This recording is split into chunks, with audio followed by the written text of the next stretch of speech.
Welcome back to the stream. We're on day 15. We are 27,000 words in. Still don't know what I'm gonna do for this chapter right now, but we're gonna figure it out in a few minutes because we need to know. But yeah, let's see how far we can get tonight. I don't know if we're gonna hit a 2,000 mark. We might just get to 1,600. If you haven't started writing yet, you still have time. You still have half a month to catch up if you got it. Just starting is a good prospect. So if you drop in, say hello. I will respond as best and as fast as I possibly can.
Hey, Books, how's it going? I hope you're doing well tonight.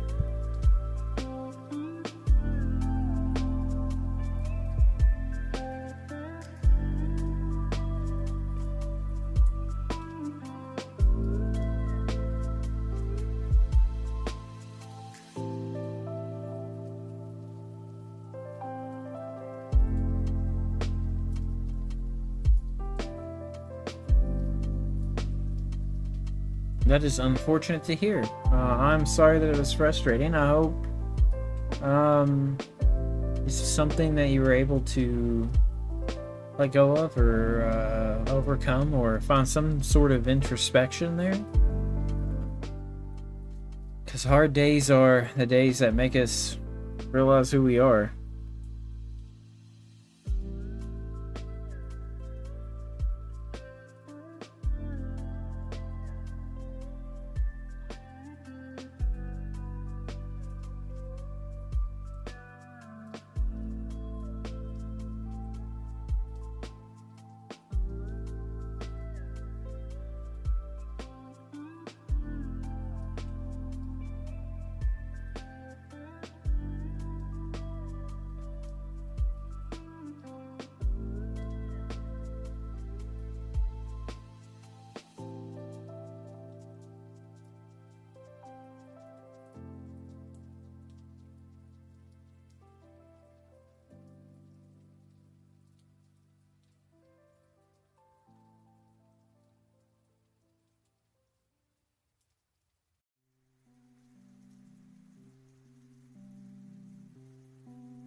That is absolutely annoying and unfair. I'm sorry that happened to you. I can't believe that. Yeah, I mean, I understand. Maybe it's not that you don't have the energy to fight, but maybe you realize that it's not a fight worth having, because there's bigger ones down the line. You know, it's very ridiculous that they claim that the 30 seconds came from their song. It's also ridiculous that YouTube is so automated that they just listened to it and muted that part. Or, yeah.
Yeah, he is being weird behind me. That is for sure.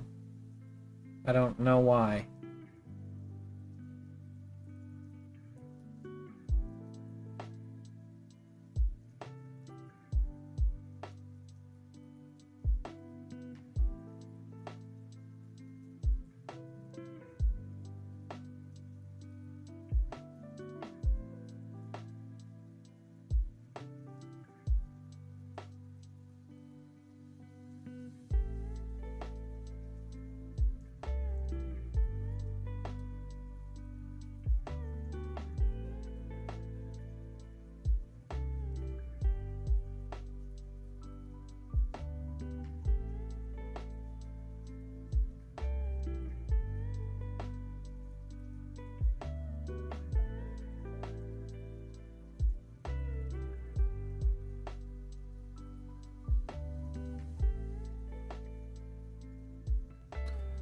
I mean, that was a bit of bad luck, and it's not even luck. That was just a bit of somebody else's actions against your stuff, which you can't control.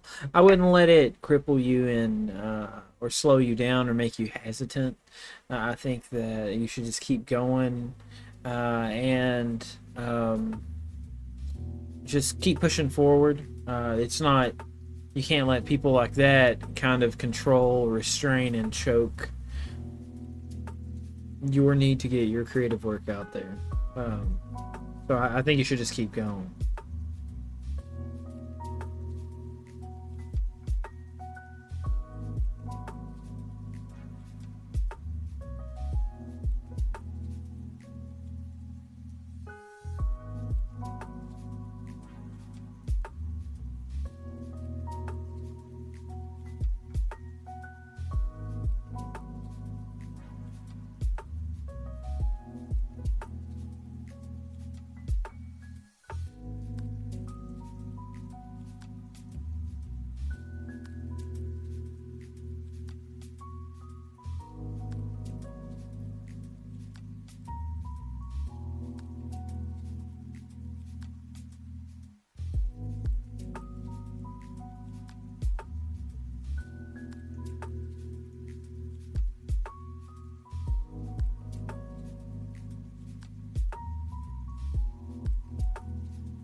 No problem. It's it can be a very frustrating thing. I had an entire live muted too, and I didn't like it, and I didn't get a copyright strike, but it still kind of was annoying because that was a lot of work that I didn't want to go back and fix. So what I do now is I go to this website called Humble Bundle, and normally they bundle a big bunch of games together or ebooks or whatever, and you pay whatever you pay goes to charity, and then you get what you pay for. So it's like either a big bunch of books or whatever ebooks.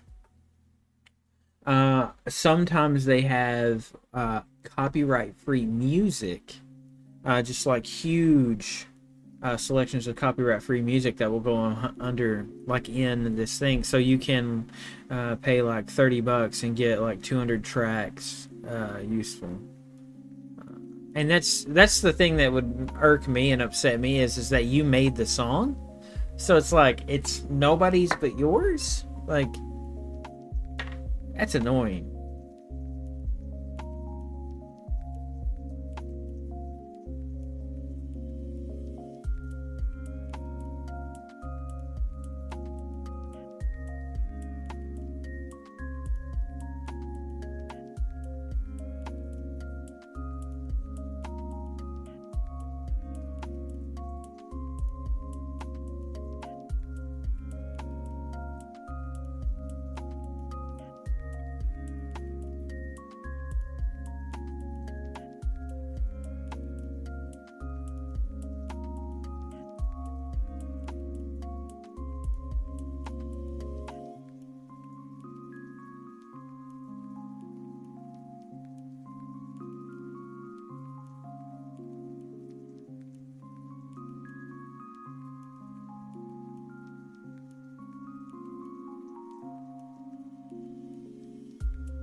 I understand that. Like I said, sometimes we don't have it in us.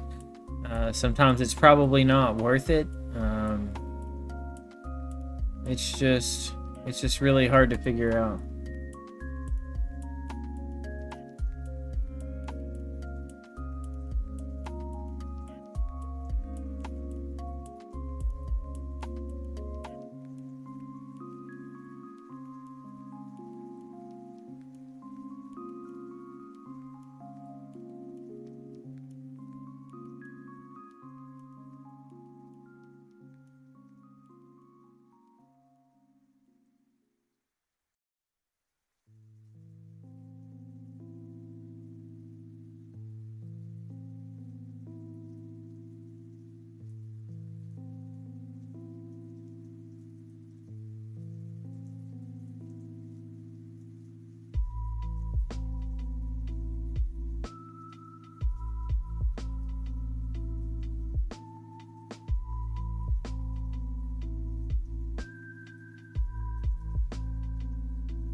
Yeah, I bet that really is frustrating that you took all that time to learn how to create your own music and then it just coming by you anyways.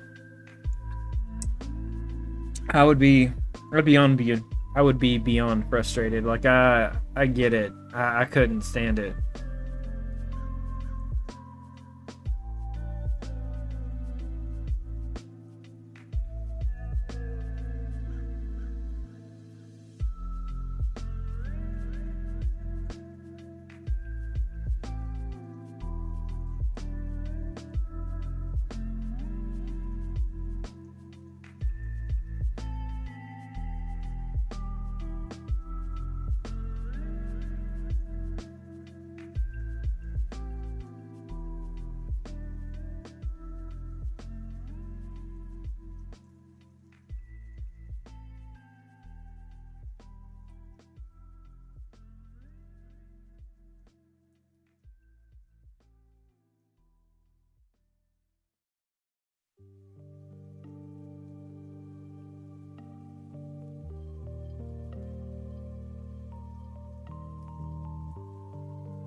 All right. Yeah, tomorrow's another day. Hopefully, it will be a better day. If not, you can, power through because I imagine you dealt with worse. I hope you have a good night. Thanks for stopping by, Books.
We're not going to do that yet.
Okay. I think we're gonna stop there.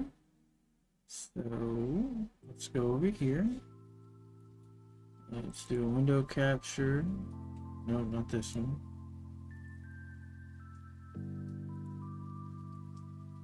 Let's pull this up. Let's move this over. Okay. So we got 1871 tonight.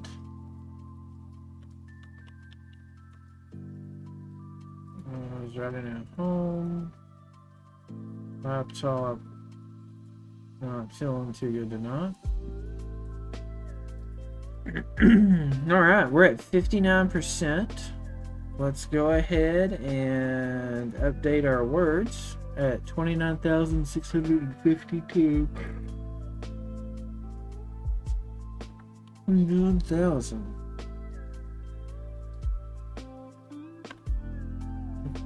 652 words. Give me just a second. I have to open up this, the main document. Scroll to the bottom.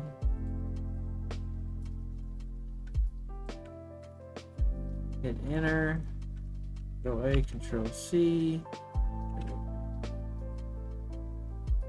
Control A.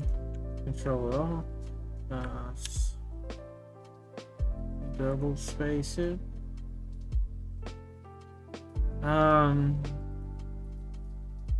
Double space, we're already at page 109 without edits. That's pretty awesome.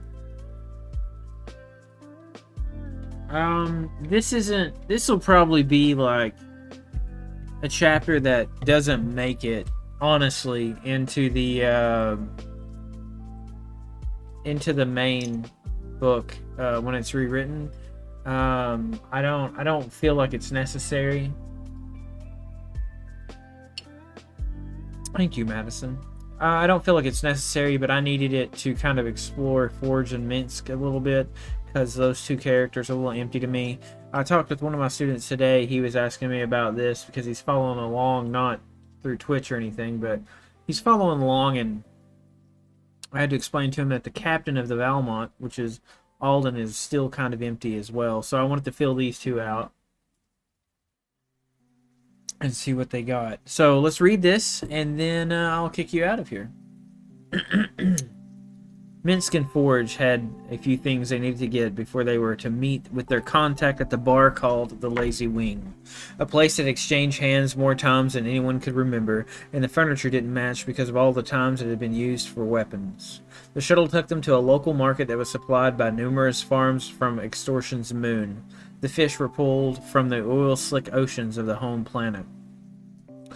It was a set of tents that created 6 different aisles in an arcade that in one end turned into a small patch of grass with thin, strangled trees that had withered leaves. It was the last bastion of nature to withstand the progression of technology and the uncaring weight of all the species they had thought of nothing but profits, materialism, and themselves. Minsk, of course, said these things as they walked from the shuttle to the market. He had a few empty bags he had planned to fill. Forge, of course, didn't pay attention. They walked up and down the aisles, haggling over prices, buying regular ingredients that they knew each of them would use when they were cooking and brewing drinks. Minsk didn't work with a lot of kinds of fish, so he had picked out a few of them to practice with. Instead of putting them in bags, the mongers put them in disposable refrigerated boxes. We're going to take just a brief second here while this ad attacks those that aren't subscribed. I'll be right back.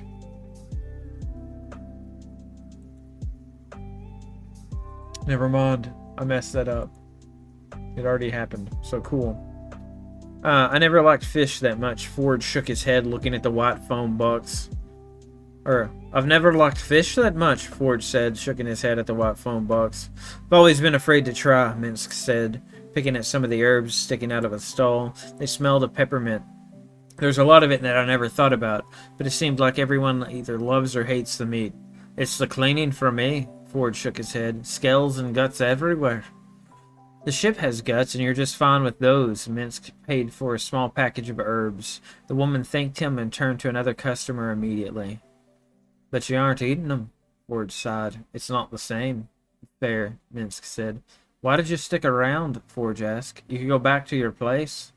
I know, Minsk replied, but I didn't want to go back to that place.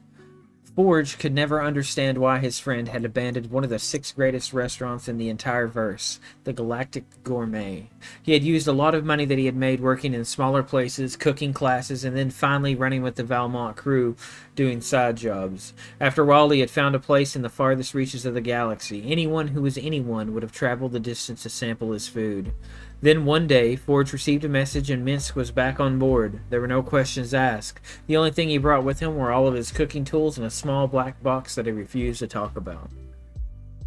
Are you telling the truth about these lost recipes? Forge sighed. Definitely, Minsk nodded. They're out there and I want them. I want to know what they are. How will you even know? Forge asked. I'll know, Minsk said. They walked around the arcade.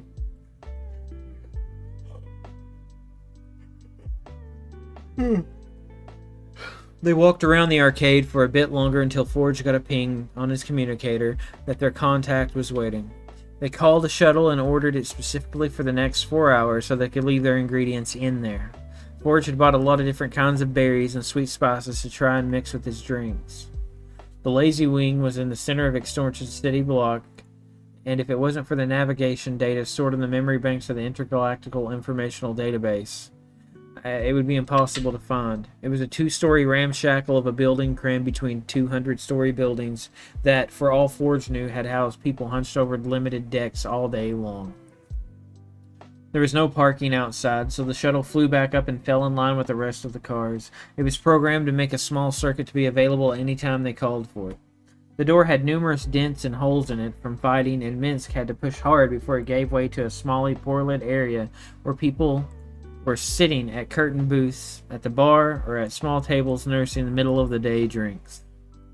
I never liked this place, Minsk said. It looked like one of those places where people can get killed. It's one of those places where people get killed all the time, Forge reminded him. They walked to the third booth from the back of the room and slid inside. In front of them was a muscled woman with her hair in a tight braid that was close to her skull and stopped just above her waist. There were 6 bottles of Slingshot in front of her, a local favorite that tasted like lemon and piss. Forge frowned. He never did like it, and though he had drunk it many times, he sure as hell wasn't going to do it today. Nice to see you two boys. She smiled at Forge a little longer than he liked. Where have you been? I'm sure you already know, Forge asked, being a shadow operative and all. You're right, the woman smiled. What do we call you this time? Minks asked. You're always telling us different names. Bernice, she smiled, showing her white teeth. She's wearing a loose shirt that hung off one of her massive shoulders. The tattoo of a black sun was exposed with a set of numbers stamped below it. Underneath, they could see the outline of an absorption vest. Her leather gloves were plated, and there was a shotgun and a sword in the booth beside of her. Nice to meet you, Bernice, Forge smiled. Enjoying your vacation? Enjoying yours? Bernice asked. Of course, Forge nodded. What are the folks up to back home? It was always the same conversation, always some game that Forge didn't like playing, because Mink stopped listening. On top of that, Forge liked to have direct information without all the word games and pretending. He was sure, no one that cared for what information they wanted, but Bernice, for now, insisted on doing it that way. They're missing their girl, Bernice nodded. Pretty sure you guys have kept her out too long. I don't think she's coming back, Forge replied. Spacer life is pretty good to her. Until it isn't, Bernice replied. Do they know where to find her? Minx asked. They don't, Bernice said, but something here's got their attention. How so? Forge asked. They're sending a lot of their family to the mines to check on a train. She opened up another bottle and took a drink. They are sending anyone else? Forge asked. The Void Cutter, Bernice replied. We also got word we might have to head in for supper. How long has it been since you've done that? Forge asked. Before the family changed houses. Bernice wasn't smiling. Something's wrong. The Void Cutter a good ship? Forge asked. The best in the verse. Bernice looked at Forge for a long time. Ever. Bullshit? Forge frowned. There was one ship better. Golden Star ain't here, Bernice said. The only crew alive is sitting in front of me. That's not the point, Minx asked. The ship is going to be trouble for us. Minx said.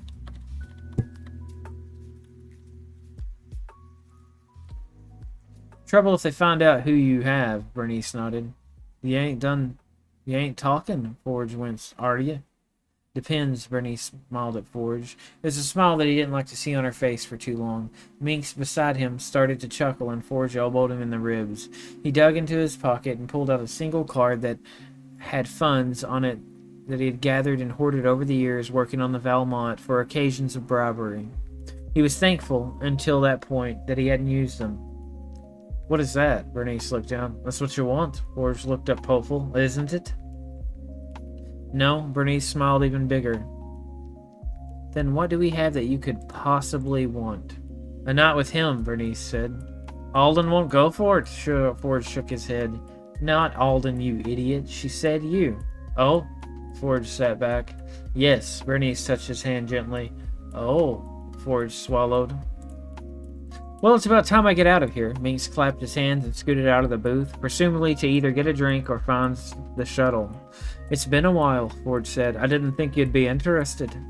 I'm always interested in Ryland Forge. He smiled. It'd be better if you just stayed with me. I can't, he said. The Valmont needs me. That ship can't love you like I can, she purred. That she can't, he nodded. They held hands and stared at one another for a long time. Minx ordered himself a drink and sat at the bar watching whatever was played on television. Eventually, Forge and Bernice got out of the booth and left together, set to spend the night in one of their safe houses. That's when both communicators pinged.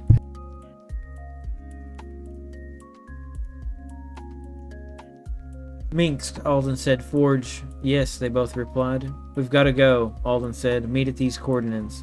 Minx and Forge confirmed. When he stepped outside, Forge was standing with a very angry Bernice. Look, he said, it's bad and you know it. But you might not be back. Ever, she said. I'll try. The shuttle hovered down and landed on the broken and unused pavement where the street once was. Now there was trash and parts of old car that had been taken by rust. Mink slipped inside and checked to see if everything they had brought had been left untouched, and to his relief it was. Then I'm going with you, Bernice said. That's going to get you killed, Forge scoffed. You'll be allied with traitors of the GC. I've been on vacation so long, Bernice said. Maybe it's time for retirement. This is going to be good, Mink said, watching both slide in. Shut up, both Forge and Bernice said.